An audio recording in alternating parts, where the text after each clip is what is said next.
رمضان أهلا بك رمضان نرقى بك رمضان عدت لنا 40 حدیث نبوی در فضیلت رمضان. ونفوسنا فيه تصان به نام خداوند بخشنده و مهربان.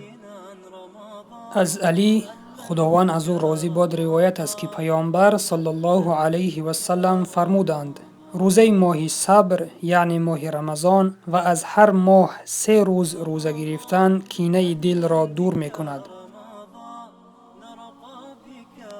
پیامبر صلی الله علیه و سلم ماه رمضان را ماه صبر نامیده است، زیرا انسان در این ماه از صبح صادق تا غروب آفتاب نه تنها از خوردن و آشامیدن و جماع خودداری می کند، بلکه از غیبت و تهمت، دروغ و بهتان و سخنان فحش و بیهوده نیز باید خودداری کند.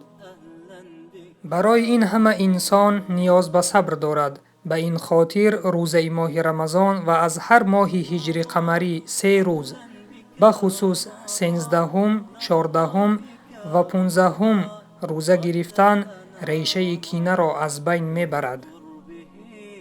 پس برادران، با داشتن روزه رمضان و روزه نفل قلبهای خود را از کینه و بدبینی تازه بنماییم.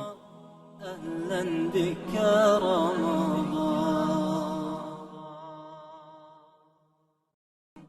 رمضان